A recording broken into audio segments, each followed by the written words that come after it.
between human being and nature, and the evolution of this relationship.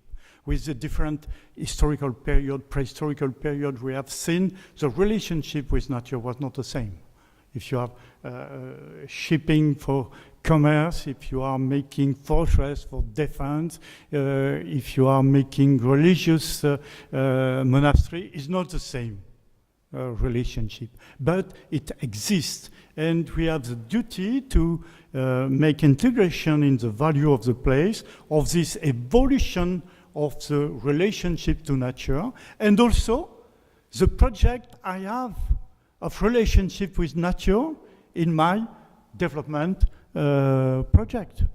What is the relationship I intend to have? To make a wall, to make ignorant with nature, and to be very strong and facing nature, ignoring nature, or to have a fair play relationship with him. Sustainable development is a key word also of the convention today. Cultural sustainable development and natural sustainable development is also a guarantee for the conservation in long time. Yes. Requirement for creative and sustainable development of heritage now. One point is very important. Have you, it's a question for you, for every people involved in some process with World Heritage, already listed or nomination project. What is your storytelling? What do you intend to tell to inhabitant and to visitor? What is the red line of your story? It's extremely important. If you have no story to tell, or a bad story to tell, it could be bad in terms of science, in terms of communication, in terms of tools, somewhere your cultural value is not expressed. Even you have the wonderful place for archaeology, for architecture, for history of art, or others. What is the story you intend to present? And what is the guarantee of this quality of storytelling? I was impressed in the former presentation by sorry for the English word, the intention of quality, of scientific quality of restitution. It's the same for the story, you see. Okay, and what kind of storytelling we can get by archaeology? I think the importance of cultural roots in a complex and changing world of today's world is something extremely important. I will show you two examples where this question of cultural root shared by different communities, different countries, is something very good. And only, in my view, the World Heritage List could help to do this kind of international approach. And when we tell about archaeology, it's somewhere obvious that question of nation, of boundaries, of state, of today is totally different in past time. You see the constance of geographical feature, but the permanent evolution of kingdom, of naval power, of commercial power, military power along history. But facts remain, way of life remains, artifact remains, and makes sense in this way. Yes. What means sustainability for heritage project? Cultural respect of archaeological sites and settings. I told some words about that already. Ecological respect for natural features and resources. And use of local and regional materials, you see. Low energy process. That is very strong for me when you see sites of old-time archaeological sites, the intelligence of low energy of former civilization. I think it's a great question, and sustainable development deals with that, you see? And the subtlety of use of water, the subtlety of use of tar, subtlety of use of wood is something great in past time, and it's part of the project. Okay, I go a bit fast because time runs. Yes, also, what kind of personal satisfaction may I expect by visiting an archaeological site? I change the point of view. As individual, what I could expect? Better understanding of the history of my country, to pay attention to my ancestor, the role of memory, of course, but to know some ancient way of life, to see tangible and intangible value of past time, what I explained, low energy intelligence, for instance, to see the diversity and evolution of culture along history, not to be relativist, but to be aware of evolution of context along history, and to be conscious of environmental context. It's the same for nature, evolution of nature, and its management by former time. Another question, I go quickly because I think examples are also interesting. Does pure commercial versus heritage experience have a solution? Is it a confrontation between need of economic project, business model, business plan? Is it exclusive from heritage, conservation, to take care of value of the past?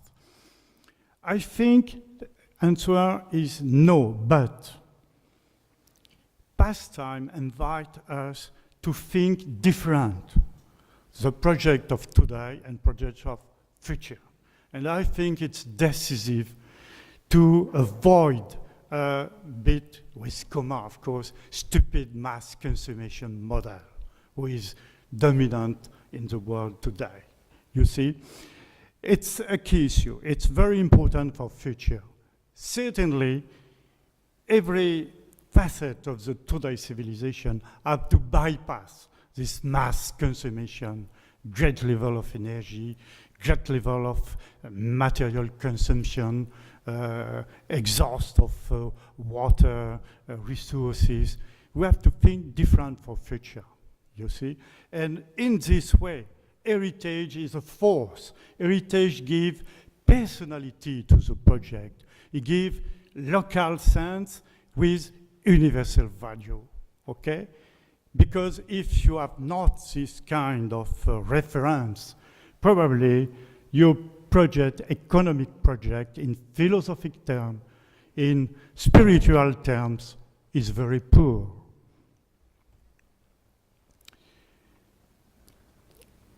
Consequences, we have to study visual impact, accordance between past and present.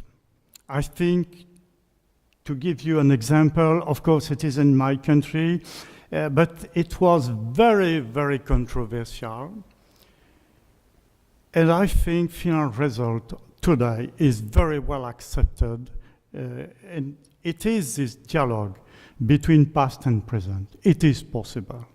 But you see, Pei, a Japanese architect who did the project, pay a great attention to the respect of classical French architecture, space, dimension with the new project. And new project is somewhere very, very light, very transparent, very respectful in terms of volume, of dimension, of what is existing, you see.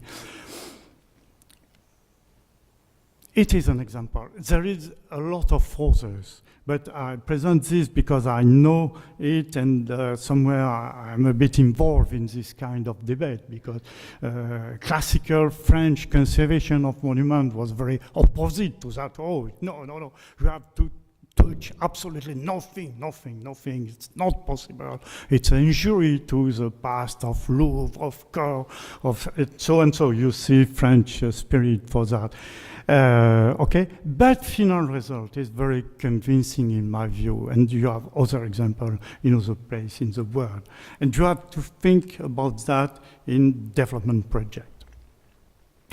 Two examples. Another issue, it's about serial nomination. I think it's something extremely interesting, and transboundary nomination related to archaeology and related to this question of inquiry for my roots. What are my roots?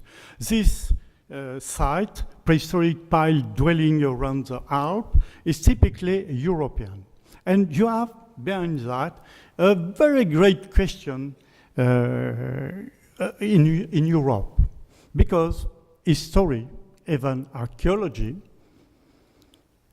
and sometimes sociology and human sciences, was done in national way. You have history of France, history of United Kingdom, history of Germany. It's not the same, because you have some conflict in past time. Yes, okay, I finish quickly. And what is our common route? Okay, you can go toward religion, but it's a bit conflictual in Europe today. What is European religion? Great Christian answer is not so easy, not so obvious. And what is really common to these European countries? And this answer, around 5 millennium of kind of construction with pile in river, in wetland, in lakes, with platform and with construction, gave an answer for 6 or 7 countries. Another similar example is Capatnan, the Andan road system of Inca and pre-Inca period. It's common to Argentina, Bolivia, Chile, Colombia, Ecuador, Peru. It was the first time that these Andean countries, these South American countries, have a common project. And I think it's a way extremely interesting to make a kind of hub of international exchange, not only for specialists, but for visitors, for tourists, and it could be a goal in economic terms, of course. Okay. Another view, and I finish there with this very long Capagnan road. Thank you so much for your attention.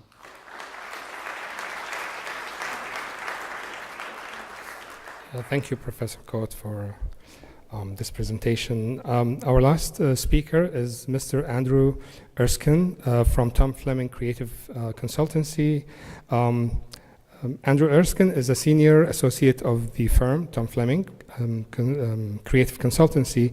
Andrew's main focus is on innovation and the creation and the creative economy, with an essential interest in the entrepreneurship, strategic support initiatives, the business of culture, knowledge, exchange and transfer, creative place and space. I would like to welcome you.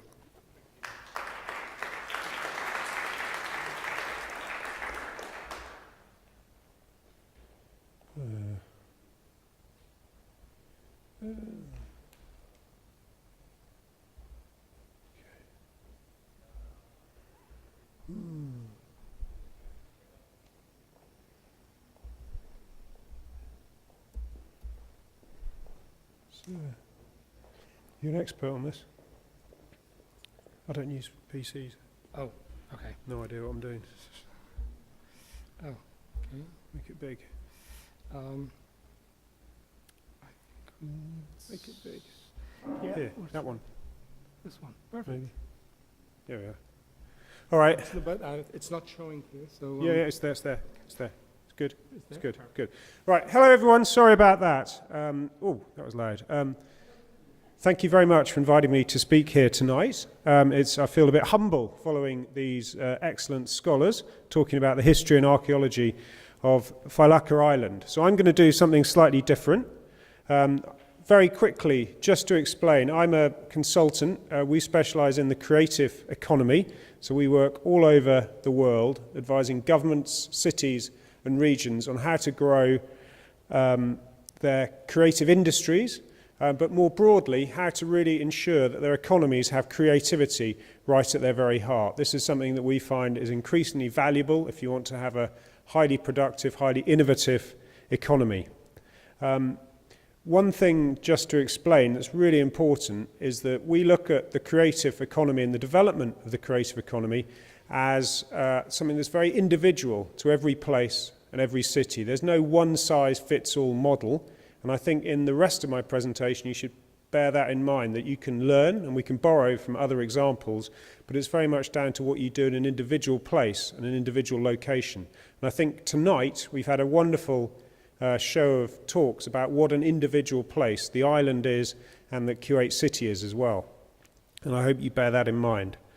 Okay, the first thing I want to talk about is the economic benefits of heritage and how heritage, I think it's best described, comes with a premium value. It's like an expensive product, heritage, because quite literally you can't kind of fake Bronze Age remains that easily. You can't make new Bronze Age remains, new ancient remains. So that's why it has a real value. We've done quite a lot of research into what the economic benefits of heritage are. And it really interested me in looking at UNESCO's work that heritage, in their words, has been bankable since 1970. And it was the first kind of cultural activity that they felt able to put an economic value on. So for over 46 years, the World Bank and the United Nations have valued heritage as something that gives an economic benefit to countries. And I think that's really, really important because it means that we've got a great deal of kind of traction when it comes to seeing the economic value of heritage. In the UK, for example, where I come from, we do research every year to prove our economic value of heritage. So these are the latest figures you can see here. And you can see that heritage brings in about 16 billion British pounds, which would be about 40 billion Kuwaiti dinar. It's worth noting that it's also massively important for our construction industry. It's about 20% of the turnover of all construction industry in the UK is in renovating heritage buildings. So that's one of the spillover effects of heritage. Nearly 300,000 people are employed in heritage in the UK, which is a very impressive figure. Just to sort of add more to this, archaeology itself is an incredibly valuable pursuit. In the UK, the estimate is that it generates 300 million of value just in archaeology. So everything we've heard tonight, incredibly profitable, incredibly valuable in the broadest sense of the word. A couple of other facts before I go on is that we've discovered that businesses that are located in a heritage building do better than the same business would in a non-heritage building. Why is that? It's because people prefer heritage settings. We notice that in cities, not only to work in, but also to shop in, to eat in, to entertain themselves in. So heritage buildings, when they're done nicely and properly, actually have that heritage premium built into them. On average, in the UK, we find that £1 invested in heritage generates £1.60 in additional economic activity over a 10-year period. So that's a pretty good return on investment. But it's not just about the economy, and that isn't just where the heritage premium ends. Research that we've done in the European Union shows really that we should look at heritage developments and sustainable heritage developments through kind of 4 ways that they provide value to us. So if you invest your 1 Kuwaiti dinar in heritage, you get a multiplier effect. You not only get your economic value, but you get a cultural value back. So you get a value in terms of what that's doing for your own culture as a nation. So it might be in terms of reinforcing pride in your nation. It might be in terms of educating people, as we've heard before, in terms of what their culture means to them. It brings a social value, and that could be in anything from volunteering on a heritage site to the way that heritage can be used as a tool in education, to the way that it can encourage social cohesion. It has an environmental value, as we've just been hearing now, not only in terms of improving the environment. If we regenerate heritage buildings, it can lead to a very pleasant environment, but also in the way that sustaining heritage is an environmental good in itself. So for every pound or dollar you invest in heritage, you get this multiplier effect if you do it correctly, and you can see that you get a multiple set of benefits.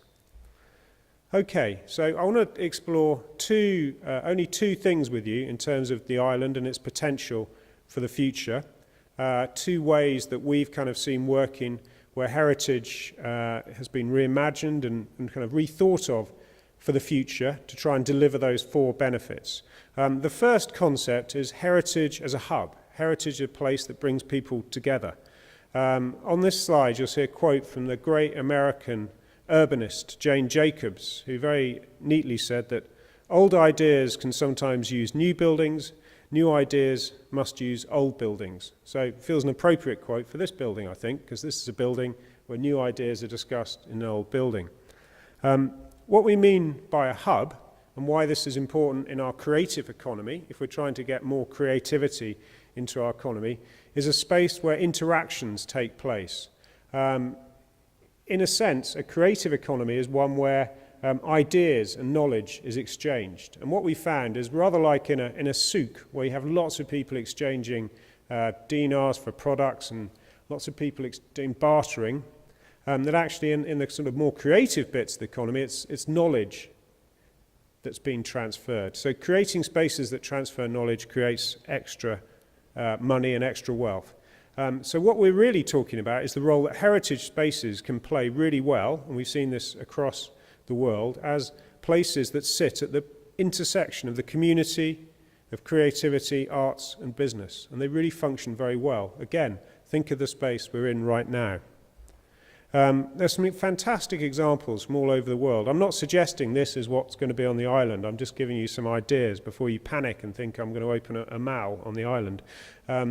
But this is a great example. The biggest kind of piece of urban regeneration in Europe, pretty much, in Łódź in Poland, where the old textile manufacturing buildings have been turned into an amazing leisure, hotel, entertainment space that's really transformed a town that was suffering.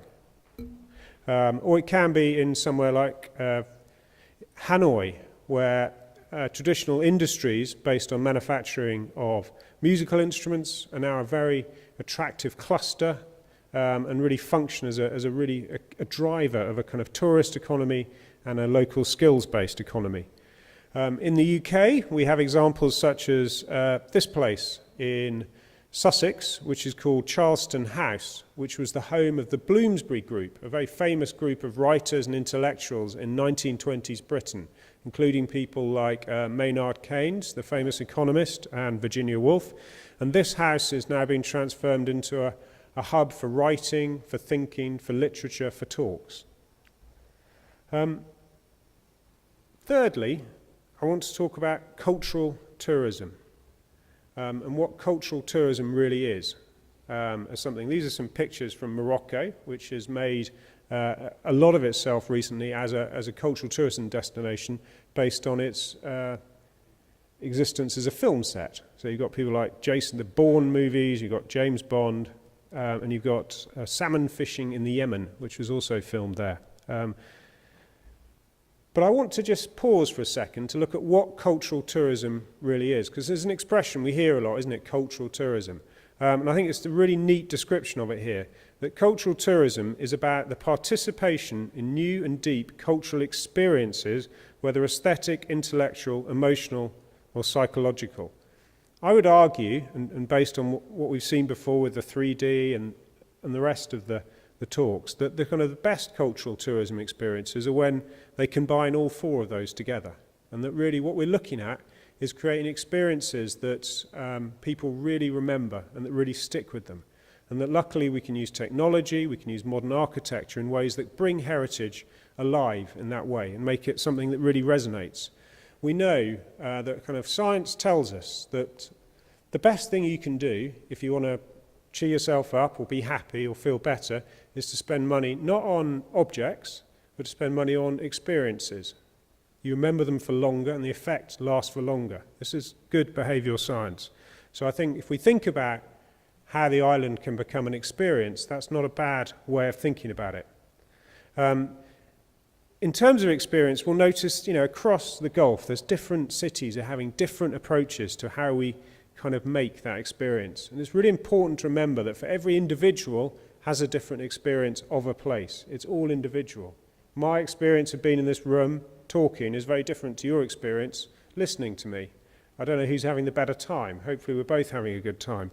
But it is important to realise that we have different roles at different times. And different cities and different places create different senses of experience and have a different feel and a different role to them. I'm just going to show a couple of examples from France, because I think actually, and this, following our previous speaker, I feel quite pleased to have a couple of French examples, because I think France does it really well if we're looking at how you use heritage sites and how you turn them into experiences. So here we have probably one of France's biggest, most famous heritage sites. It's an old Roman viaduct. It's absolutely stunning.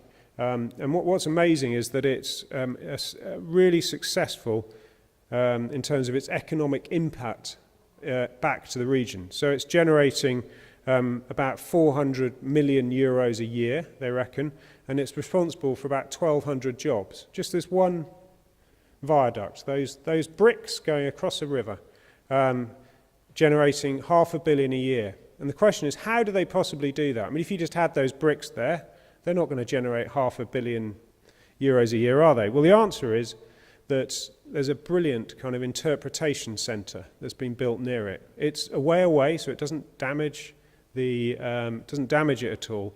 But this is kind of a key part of how you generate that revenue. So it interprets it in modern ways, using kind of virtual reality, using really clever interactive museum techniques. There's a good cafe there. That's how you start to extract that €500 million a year without damaging or harming the experience, but improving it for people that aren't necessarily experts, giving everyone that experience. Another really good example, just down the road, is Vaison-la-Romaine in France, which has a brilliant kind of Roman villa. And I think here, what's really interesting is they use kind of animation in the night, where they really bring it alive to people.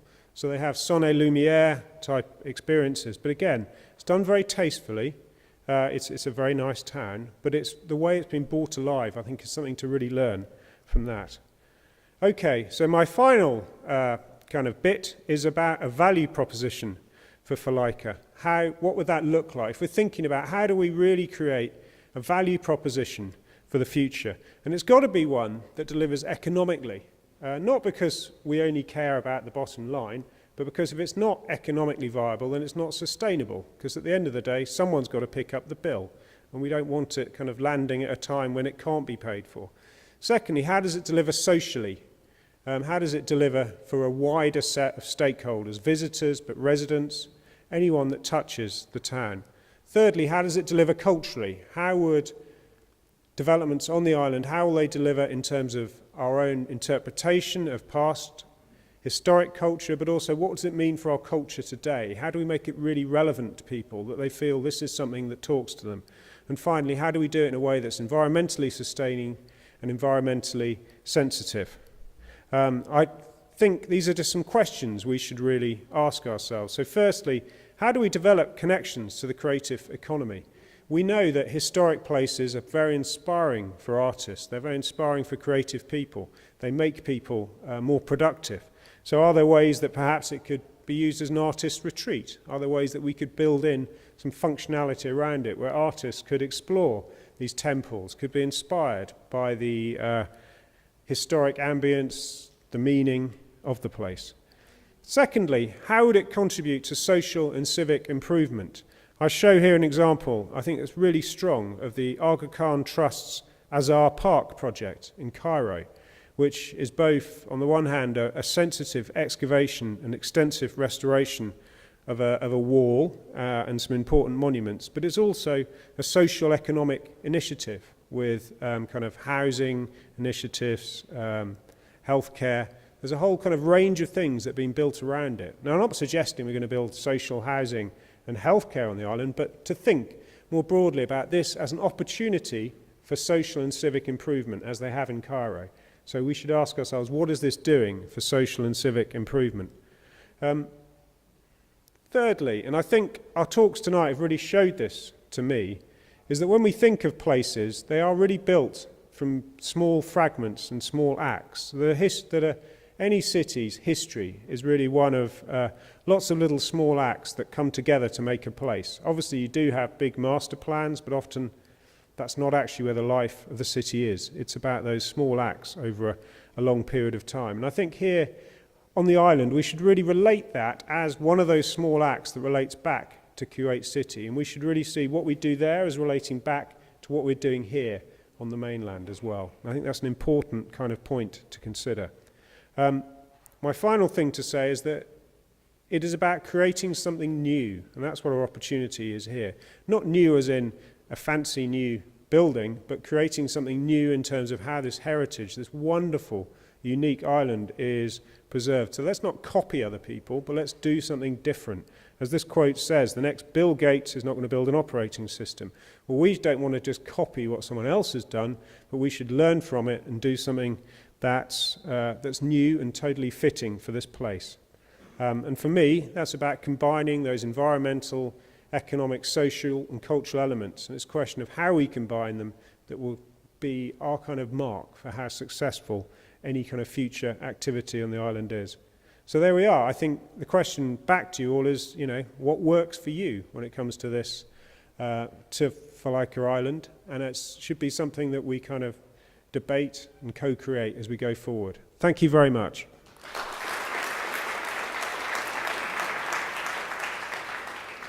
Thank you, Mr. Andrew, for this presentation.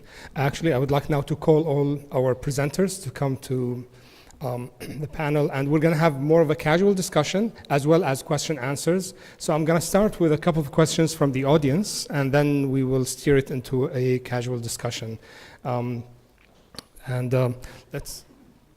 Right now, I think we're going to start working on this one. All right. And I have a couple of students with me who do have microphones that they can come to you if you need any, if you need to ask a question.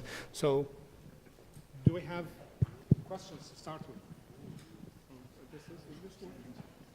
Oh, now it's working. Yes. From here, I can't see if we have any more questions. Hello. Yeah.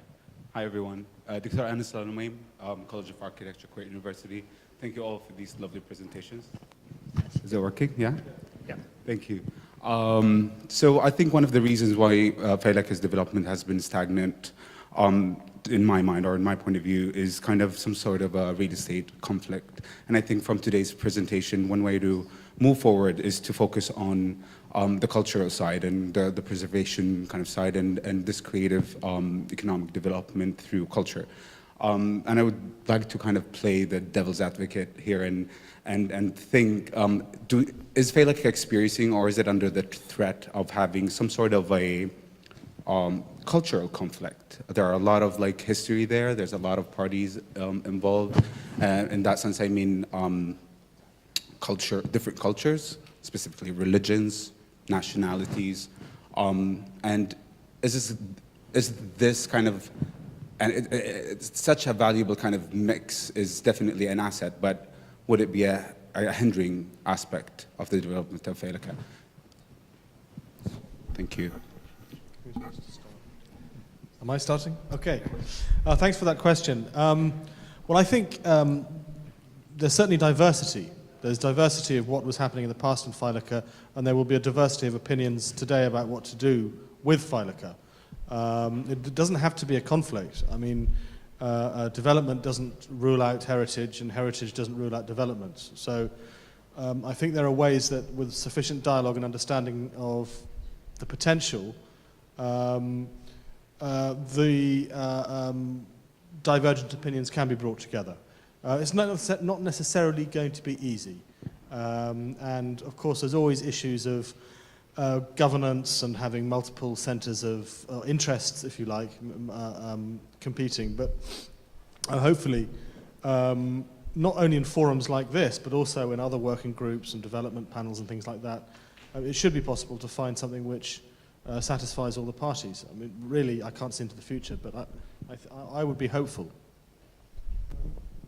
Yeah, just to add, there's a good example just from London where Bloomberg have just built a new headquarters. It's an amazing piece of modern architecture. But what's fascinating is that in the bottom of it is a Roman temple that was discovered in the London, when was it, in the 50s? And it was a really important discovery, and London went a bit mad, didn't it, when they discovered it? Really big queues of people. And then it was kind of covered over again with another building. But now they've reopened it up again. It's now underneath Bloomberg's offices, and you can now go and visit it. So it's just a kind of, I'm not saying we're going to build a big Bloomberg bank, but it's just fascinating to me that actually modern techniques are now so much better in terms of the way you can build around and build with heritage. It's really quite extraordinary. I just want to add that diversity in history is basically, it teaches the importance of the location. And if you look at Istanbul, one of the best examples where you see multiculturals coming together in one geographical place, and I think Felica has it.